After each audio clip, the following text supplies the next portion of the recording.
जीवनमा एक पटक पुग्नै पर्ने गन्तव्य हो कैलाश मानसरोवर। आज हामी देवाधिदेव महादेवको निवासस्थान कैलाश पर्वत र पवित्र मानसरोवर तालको यात्रामा निस्कदैछौँ।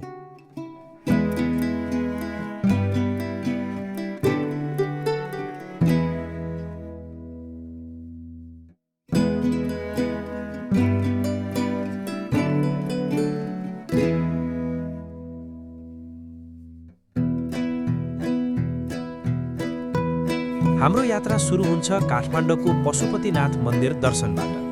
काठमाडौँबाट सुरु भएको हाम्रो यात्रा नुवाकोट र रसुवाको उकालो ओह्रालो बाटो हुँदै रसुवागढी नाका पुग्छ।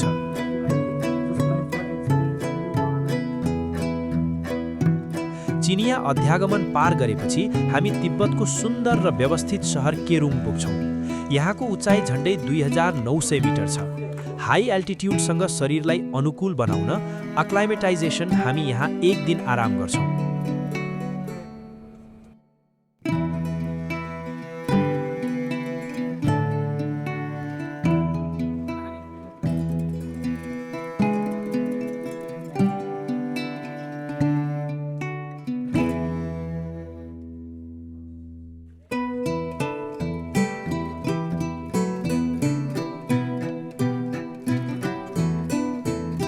We're having a good time in Tibet. It's our beginning of our yatra. We Kerong at the moment. Higher Kerong. And we'll be leaving in 1 hour after night breakfast with the team. Looking forward to seeing Bholenath in Kailash. You can't forget about photographer. Thank you, Prabha. केरुङको एक दिने बसाइपछि हामी सागातर्फ अगाडि बढ्छौँ। केरुङबाट अगाडि बढेपछि दृश्यहरू बदलिन्छन्। रुख बिरुवा हराउँछन् र सुरु हुन्छ विशाल तिब्बती पठारको यात्रा। 4500 मिटरभन्दा माथिको उचाइमा रहेको सागा सहर पुग्दा वरपरका हिउँदका पहाड र फराकिलो सडकले मन लोभ्याउँछ। सागाको स्तरीय होटलमा बसी भोलिपल्ट हाम्रो यात्रा सुरु हुन्छ दार्चेनतिर।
सुक्खा पहाडलाई पछि छोड्दै दार्चेन पुगेपछि हामी मानसरोवर ताल हेर्न लाग्छौँ। नीलो ऐना जस्तै चम्किरहेको पवित्र मानसरोवर ताल देख्दा मनै प्रफुल्ल हुन्छ।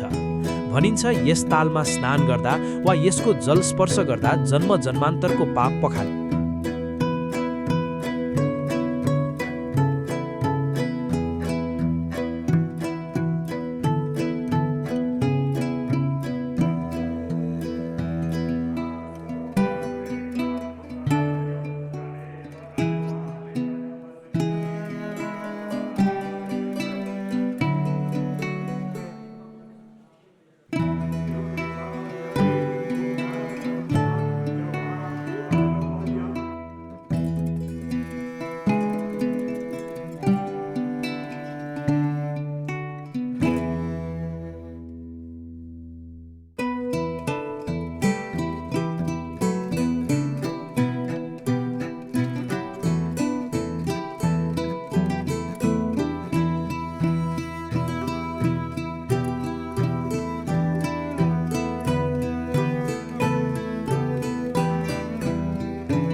अब सुरु हुन्छ यात्राको सबैभन्दा कठिन तर ऊर्जावान हिस्सा कैलाश परिक्रमा।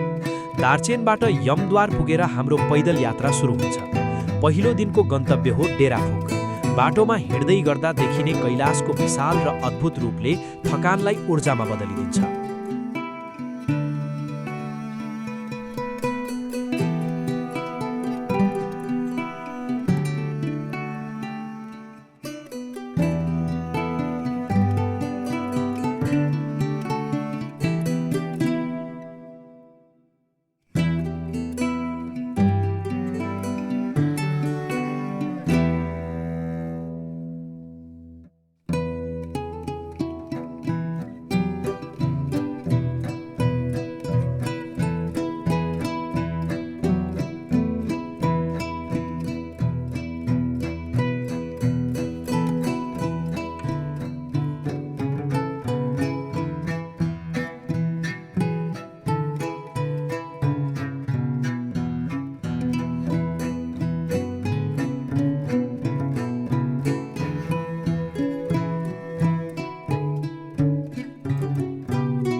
परिक्रमाको दोस्रो दिन बिहान कैलाशको गोल्डन भ्यू हेरेर हामी अगाडि बढ्छौँ। सबैभन्दा चुनौतीपूर्ण आजको दिन हामीले 5630 मिटरको उचाइमा रहेको डोल्मा ला पास पार गर्नुपर्छ। अक्सिजनको कमी र कडा उकालोले परीक्षा लिन्छ। तर जब हामी डोल्मा ला पुग्छौँ र तल पवित्र गौरीकुण्ड देख्छौँ तब लाग्छ कष्टकै अर्को नाम मोक्ष हो।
दुखवा या सुखवा पहाड़ बाबा जी पे छोड़ दी रही, अपने किस्मत का कनेक्शन उनसे जोड़ दी रही, अपना किस्मत की कनेक्शन उनसे जोड़ दी रही।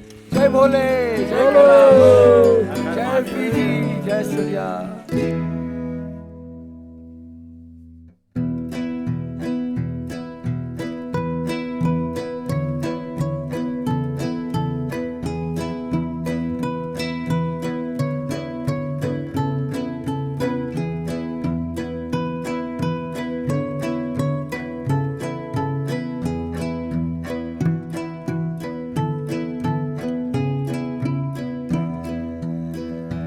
तेस्रो दिन जुथुलफुकबाट सहजै हिँडेर हाम्रो परिक्रमा दार्चेनमा समाप्त हुन्छ।